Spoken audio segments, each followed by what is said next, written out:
Gen Z want to live in expensive cities instead of moving to the outskirts. Their parents are paying their rent.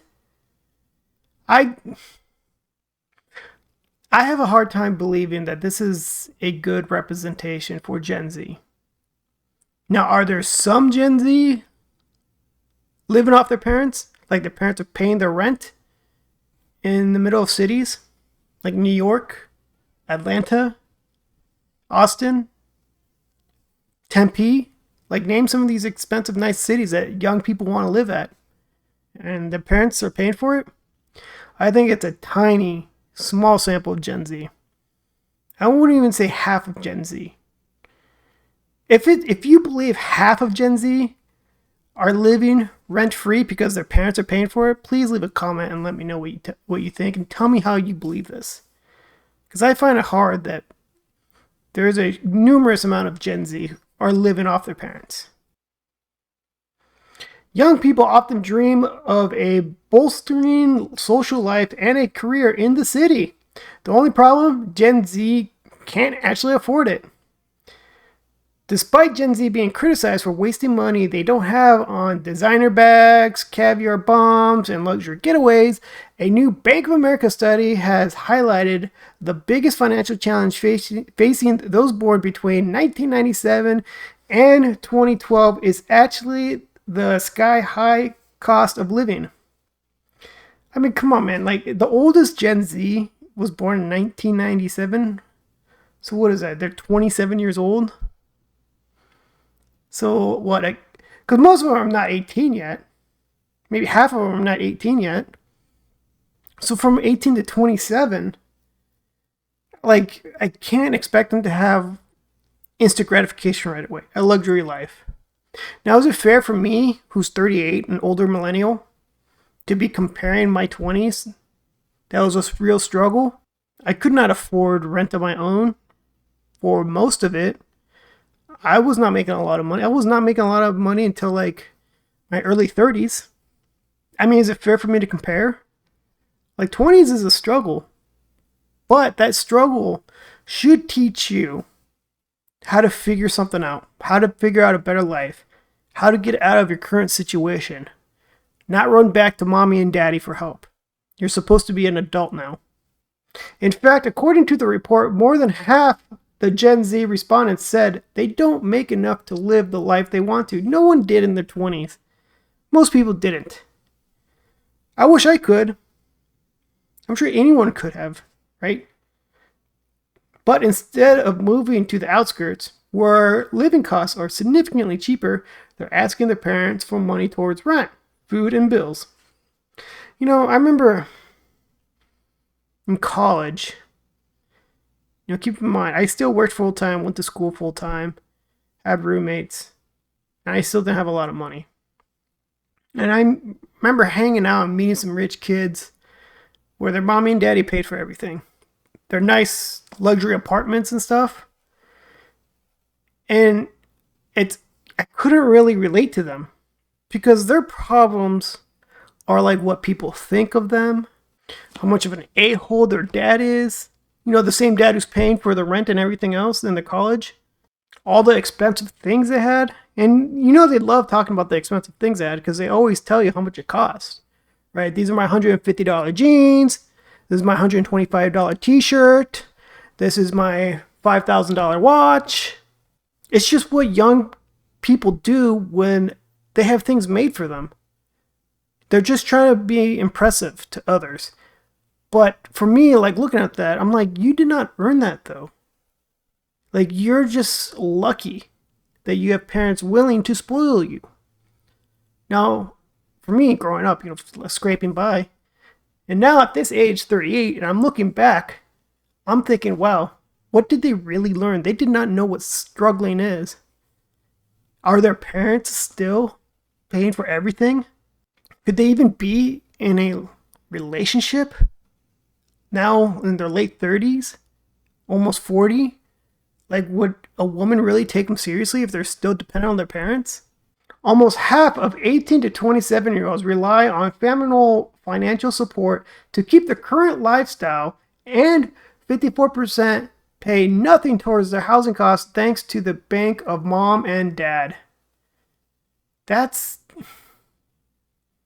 almost half of Gen Z, rather, are getting substantial financial support from their parents. Now, what generation is their parents? That's typically what, Gen X, right? Maybe older millennials like me could, right? But I think most of it's Gen X. So if you're a Gen X and you're watching this, are you supporting your Gen Z kids like this? I want to know. Where Gen Z are cutting costs, Gen Zers who don't have any help paying their rent are seeing at least of a third of their pay packet go towards housing costs. The study found, that's, if it's a third of your take-home pay goes to housing costs, that's not bad. Lots of financial advisors would tell you that, at least no more than a third of your take-home pay or gross should go to your house. And then after that, your 2/3 goes to everything else, like your utilities, your bills, savings, investing. So that's not bad. I mean, I remember, again, sorry, bring me up again in my young 20s. I remember like 3/4 was going to the house, barely getting by. And that's with roommates. Yet instead of moving back with their parents or to the outskirts to save money, they're implementing major lifestyle changes. While nearly half of the 1,100 American Gen Zers surveyed have cut back on dining out, 24% also do their food shop at more affordable grocery stores, and 27% passed on the chance to go out with friends. Okay, that's, first of all, 1,100 Gen Zers, that's a tiny sample size. When I look at this, I'm like, this is a biased reporting. I don't even know if this is journalism, honestly.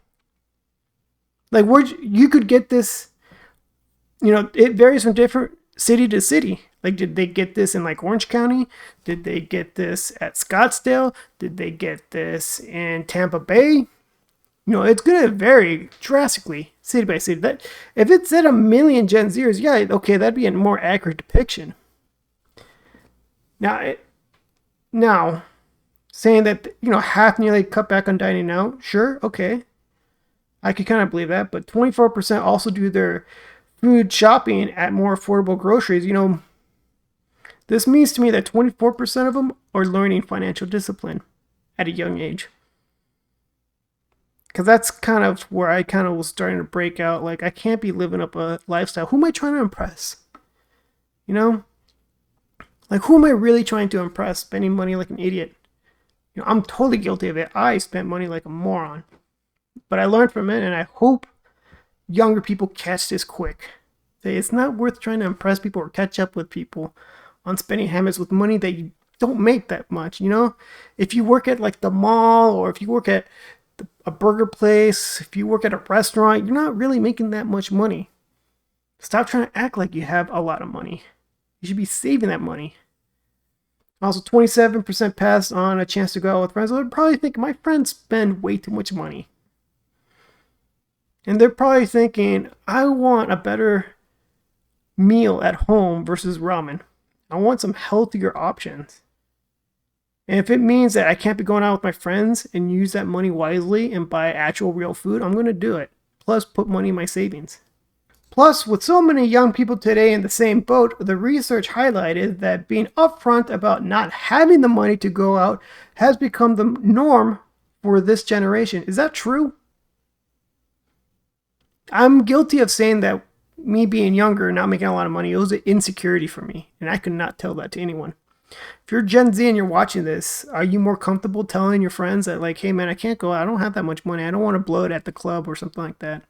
I really need to save it and put it to food. I don't want to go another day skipping meals. Please let me know. I would like to know more. Over a third of Gen Zers are comfortable admitting they can't afford to attend social events. Meanwhile, 63% said they do not feel pressured by their friends to spend beyond their means. Honestly, that's cool. I like that. And I hope that with your fellow Gen Z or friends, take each other accountable about, like, hey, are you on top of your goals, your financial goals? Do you have $1,000 in your savings?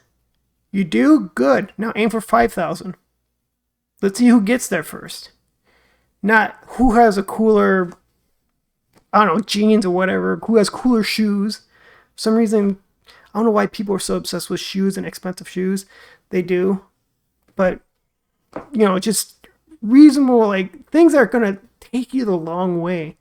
If you save money and you keep it there, it demonstrates that you have the discipline to save money. And two, you have an emergency account. Because crap always happens. Crap always happens in life. And you're better off just going into your emergency savings and paying it, which is an inconvenience, but save up again and replenish your savings account. Or you go into debt. You have to fix your car, you put on a credit card, now you have to pay interest. And then before you know, you're in a deeper hole and it feels like you can't get out. You're wasting so much money on interest. I digress. This budget consciousness is laudable, added Holly O'Neill, president of retail banking at Bank of America. She said, though faced with obstacles driven by the cost of living, younger Americans are showing discipline and foresight in their saving and spending patterns. It is critical that we continue to empower Gen Z to work toward achieving financial health and meeting their long-term goals. So this second part, like cutting cost parts for Gen Z, they're talking about the Gen Z who doesn't have help from their parents. And if it's true that they're more conscious about their spending habits and trying to save money, then that's good. But that only comes from people who are like poor. People who you're back against the wall. How do you get out of this situation? In order for me to get out of this situation, you have to make sacrifices. Well, I guess I can't go out with my friends on the weekend. I guess I can't spend money at the club this weekend. I guess I can't buy beer this weekend. I guess I can't buy pot this weekend. I think the next hardest thing is that when you finally have some expendable income, when you finally have some extra dollars, what do you do with it? Do you save it or do you blow it right away because you feel like you deserve something? If you're able to save it, good. If you feel like you deserve it and you blow it away, that's not good. Make sure you should just reward yourself with like saving money first, reach a goal, say I need to save my first $1,000, then reward yourself, but don't go crazy. Then get back to the track. Okay, now next goal, let's get to 5,000 in savings. Well, that's about it for this article. So there's two things. There's the Gen Z who are able to live off their parents. Please comment below if you are one of those. Or if you know someone who's like that, how is their life like? And also, if you're a Gen Z, or if you're younger, you can put yourself in this too, that you were always poor, like me, but how did you figure it out, right? How did you finally get over the hump of like being so poor, but now you're finally comfortable? I'm not saying I'm rich. Maybe if you are rich, let me know. But at least comfortable. We don't have to really worry about money. Or if, emergency comes up, you're good. You don't have to stress so much about it. It sucks losing that money, but it's better than getting into debt, right? But that's it for now. If you can go ahead and please like, share, comment, subscribe, please, especially if you made it this far in this video, and leave a comment. I do read them. And until next time, bye.